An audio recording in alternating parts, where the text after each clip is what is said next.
செய்தியை பார்க்கிறோம். சிறுவன் கடத்தல் விவகாரத்தில் புரட்சி பாரதம் கட்சியின் தலைவர் ஜெகன்மூர்த்தியின் முன்ஜாமீன் மனு மீதான விசாரணை என்பது தொடங்கியிருக்கிறது.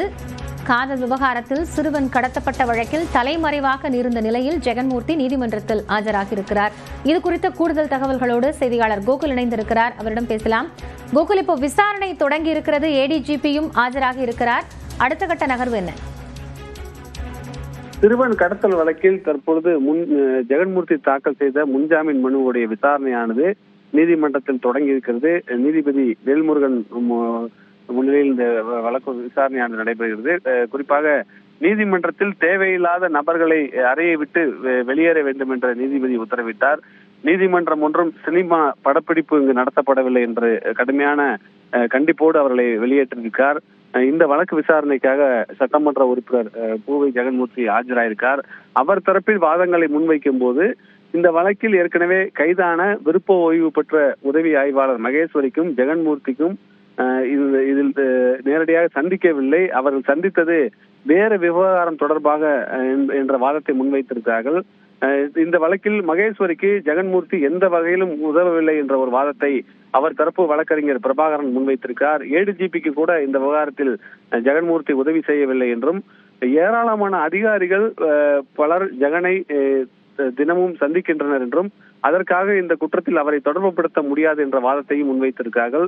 கடத்தல் சம்பவம் நடைபெற்ற சற்று நேரம் முன்பு கூட ஜெகன்மூர்த்தி மகேஸ்வரியை சந்தித்து பேசியிருக்கார் என்று காவல்துறை காவல்துறை தரப்பு வாதங்களை முன்வைத்திருக்கார்கள். ஏடிஜிபியுடைய வாகனத்தில் தான் கைதான அந்த பெண், அதாவது திருமணமான அந்த பெண்ணினுடைய தந்தையும் மகேஸ்வரியும் அதே போல கடத்தப்பட்ட நபரும் சென்றிருப்பதாக காவல்துறை தரப்பிலும், ஜெகனும் ஏடிஜிபியும் தொலைபேசியில் பேசியதற்கான ஆதாரமெல்லாம் உள்ளது என்று காவல்துறையுடைய வாதங்கள் முன்வைக்கப்பட்டிருக்கிறது.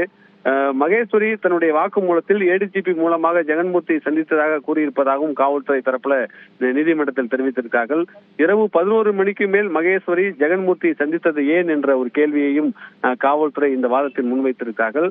ஏன் ஏடிஜிபி மீது வழக்கு பதிவு செய்யவில்லை என்ற ஒரு கேள்வியை தற்பொழுது நீதிபதி முன்வைத்திருக்கார். நீதிபதி நீதிமன்ற அறையிலேயே இதை கேட்டிருக்கார். குறிப்பாக அந்த ஆள்கடத்தல் வழக்கில் கூடுதல் டிஜிபியோடைய வாகனம் பயன்படுத்தப்பட்டிருக்கிறது என்ற ஒரு தகவலை காவல்துறை சொன்ன போது நீதிபதி இந்த வழக்குடைய முக்கியத்துவத்தை கருத்தில் கொண்டு கூடுதல் டிஜிபி ஜெயராமன் இந்த வழக்குடைய விசாரணைக்கு ஆஜராக வேண்டும், அவர் ஆஜராகவில்லை என்றால் அவரை கைது செய்ய வேண்டும் என்ற ஒரு உத்தரவை பிறப்பித்தார். ஏடிஜிபி ஜெயராமனும் இந்த வழக்குடைய விசாரணைக்காக ஆஜராயிருக்கார். ஏடிஜிபியிடமும் விசாரணை நடத்த வேண்டும் என்று தற்பொழுது நீதிபதி தெரிவித்திருக்கார். அவரையும் இந்த வழக்கில் சேர்த்து விசாரிக்க வேண்டும் என்று தெரிவித்திருக்கார். ஏடிஜிபி மூலமாக தான் இந்த கடத்தல் சம்பவம் நடந்திருப்பதாகவும் அவருடைய வாகனம் பயன்படுத்தப்பட்டிருப்பதாகவும், குறிப்பாக அந்த மகேஸ்வரி ஜெகன்மூர்த்திக்கு அறிமுகம் செய்து வைத்தது அந்த கூடுதல் டிஜிபி ஜெயராமன் தான் என்ற ஒரு தகவலையும் காவல்துறை தெரிவித்திருக்கிறார்கள். அந்த அடிப்படையில் காவல்துறையிடம் நீதிபதி ஒரு கேள்வியை கேட்டிருக்கிறார். எதற்கு ஏடிஜிபியுடைய தொடர்பு இவ்வளவு இருக்கும் போது ஏன் அவர் மீது வழக்கு பதிவு செய்யவில்லை என்றும், அவரையும் காவல்துறை விசாரிக்க வேண்டும் என்ற ஒரு தகவலையும் நீதிபதி தெரிவித்திருக்கார். தொடர்ந்து இந்த வழக்குடைய விசாரணை நடந்து கொண்டிருக்கிறது. அதே போல ஜெகன்மூர்த்தியிடம் எத்தனை வாக்கு வித்தியாசத்தில் எந்த தொகுதியில் வெற்றி பெற்றார்கள் என்று நீதிபதி கேள்வி எழுப்பியிருக்கிறார். காலையில் நடைபெற்ற விசாரணையில் ஒரு சட்டமன்ற உறுப்பினராக இருப்பவர் முன்னுதாரணமாக இருக்க வேண்டும். ஒரு வழக்குடைய விசாரணை நடைபெறும் போது இது போன்ற தலைமறைவாக ஆகக்கூடாது. அதே நேரத்தில் பொதுமக்களுக்கு இடையூறு செய்யும் வகையில ஒரு போராட்டமோ சாலை மறியலோ நடைபெறக்கூடாது. இது போன்ற சம்பவத்துக்கு தொண்டர்களை வைத்து ஒரு பெரிய கூட்டத்தை கூட்டி சாலை மறியலில் செய்வதெல்லாம் தவறான செயல் என்ற ஒரு கண்டிப்பையும் தெரிவித்திருந்த நிலையில் தற்பொழுது ஜெகன்மூர்த்தியிடம் நீதிபதி எத்தனை வாக்கு வித்தியாசத்தில் எந்த தொகுதியில் வெற்றி பெற்றீர்கள் என்ற ஒரு கேள்வியையும் எழுப்பியிருக்கார். சட்டமன்ற உறுப்பினராக இருக்கக்கூடிய ஜெகன்மூர்த்தி இந்த வழக்கில் இந்த சம்பவத்தில், இந்த கடத்தல் சம்பவத்தில் தொடர்பு இருக்கிறது. அவர் அந்த குடும்பத்தை மிரட்டியதாக எல்லாம் சொல்லப்படக்கூடிய நிலையில் தொடர்ந்து இந்த வழக்குடைய விசாரணையானது நடைபெற்று வருகிறது. அவரே பதில் சொல்ல வேண்டும். அப்போது அவருக்கு வாக்களித்த வாக்காளருக்கு அவர் என்ன செய்து கொண்டிருக்கார் என்பது தெரிய வரும் என்றும் நீதிபதி தெரிவித்திருக்கார். இந்த கேள்வி எழுப்பும் போது ஜெகன்மூர்த்தியுடைய வழக்கறிஞர் பதில் சொல்ல முயன்ற போது இதற்கு அவரே பதில் சொல்ல வேண்டும் என்றும், அப்போதுதான் அவருக்கு வாக்களித்த வாக்காளர்களுக்கு அவர் என்ன செய்து கொண்டிருக்கார் என்பது தெரிய வரும் என்ற அடிப்படையில் நீதிபதி ஒரு கருத்தையும் தெரிவித்திருக்கார். இருதரப்புடைய வாதங்களும் தொடர்ந்து சென்று கொண்டிருக்கிறது.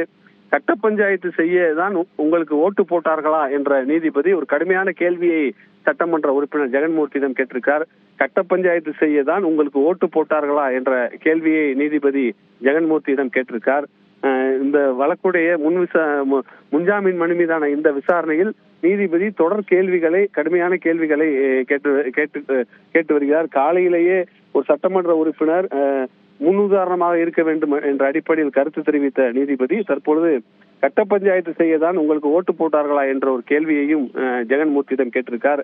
எத்தனை வாக்குகள் வித்தியாசத்தில் வெற்றி பெற்றீர்கள், எந்த தொகுதியில் வெற்றி பெற்றீர்கள், அப்போதுதான் வாக்களித்த வாக்காளர்களுக்கு நீங்கள் என்ன செய்து கொண்டிருக்கிறீர்கள் என்பது தெரிய வரும் என்ற பல்வேறு கருத்துக்களை நீதிபதி தெரிவித்து வருகிறார். 58 வயதான உங்களை காவல்துறை தினமும் கண்காணித்துக் கொண்டிருக்க முடியுமா என்ற ஒரு கேள்வியையும் நீதிபதி கேட்டிருக்கார். 58 வயதான உங்களை தினமும் கண்காணிக்க முடியுமா என்ற ஒரு கேள்வியையும் கேட்டுக்கொண்டிருக்கார். இருதரப்பு வாதங்களும் நீதிபதி முன்பு முன்வைக்கப்பட்ட பின்னர் தற்பொழுது நீதிபதி இந்த வழக்கு தொடர்பான கருத்துக்களையும் கேள்விகளையும் எழுப்பி வருகிறார். தொடர்ந்து இந்த வழக்குடைய விசாரணைக்கு பின்னர் தான் நீதிபதி பிறப்பிக்கக்கூடிய உத்தரவின் அடிப்படையில் தான் அடுத்த கட்ட நகர்வுகள் இருக்கும். ஏற்கனவே கூடுதல் டிஜிபியையும் கடுமையாக கண்டித்து இந்த வழக்கில் அவரையும் விசாரணைக்கு சேர்க்க வேண்டும், அவர் மீதும் வழக்கு பதிவு செய்ய வேண்டும், அவரையும் இந்த வழக்கில் விசாரிக்க வேண்டும் என்று நீதிபதி கருத்து தெரிவித்திருக்கக்கூடிய நிலையில் தற்பொழுது சட்டமன்ற உறுப்பினரும் ஒரு கட்சியுடைய தலைவருமான பூவை ஜெகன்மூர்த்தியிடம் பல்வேறு கேள்விகளை கேட்டு வருகிறார். தொடர்ந்து இந்த விவகாரத்தில் கட்ட பஞ்சாயத்து செய்யப்பட்டதாகவும் ஆட்கடத்து செய்யப்பட்டதாகவும் அந்த குடும்பத்தை மிரட்டியதாகவெல்லாம் புகார்கள் சொல்லப்பட்ட நிலையில் நீதிபதி அது தொடர்பான கேள்விகளை தற்பொழுது சட்டமன்ற உறுப்பினர் ஜெகன்மூர்த்தியிடம் கேட்டு வருகிறார்.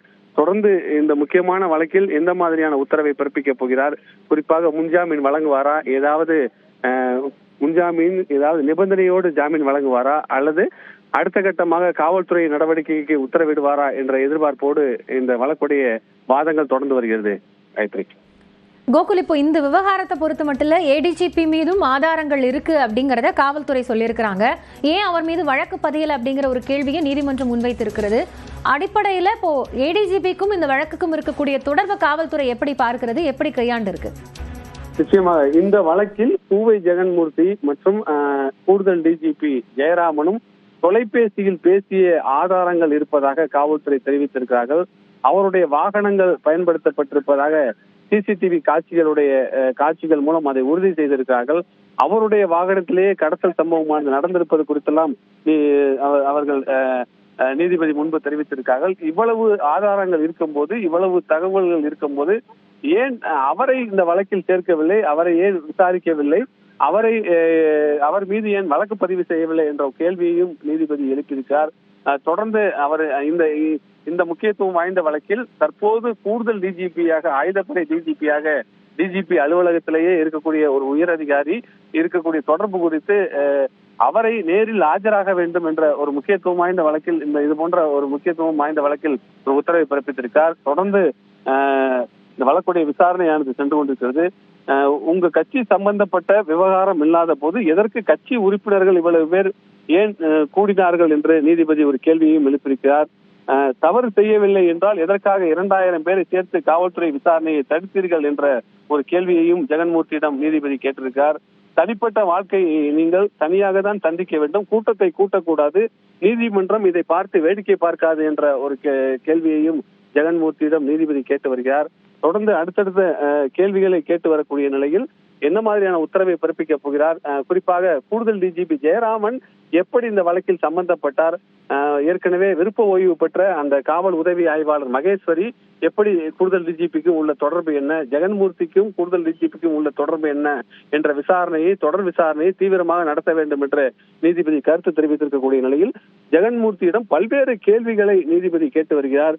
இனி இது போன்று நடந்தால் காவல் விசாரணை தடுக்கக்கூடும், அனைவரையும் கைது செய்ய உத்தரவிட நேரிடும் என்ற ஒரு தகவலையும் சொல்லியிருக்கார். ஏற்கனவே காவல்துறை அவருடைய வீட்டில் ஜெகன்மூர்த்தியை கைது செய்ய முயன்ற போது 2000க்கு மேற்பட்ட புரட்சி பாதம் கட்சியுடைய நிர்வாகிகளும் தொண்டர்களும் அங்கு வீட்டில் இருந்து போராட்டத்தில் ஈடுபட்ட நிலையில் அதை கண்டிக்கும் வகையில நீதிபதி பல்வேறு கருத்துக்களை தெரிவித்து வருகிறார். தனிப்பட்ட வாழ்க்கையை நீங்கள் தனியாக தான் சந்திக்க வேண்டும், இது போன்ற கூட்டத்தை எல்லாம் கூட்டக்கூடாது, உங்க கட்சி சம்பந்தப்பட்ட விவகாரம் இல்லாத போது எதற்கு கட்சி உறுப்பினர்கள் இவ்வளவு பேர் கூடினார்கள் என்ற ஒரு கேள்வியையும் ஒரு கண்டிப்பையும் நீதிபதி தெரிவித்திருக்கார்.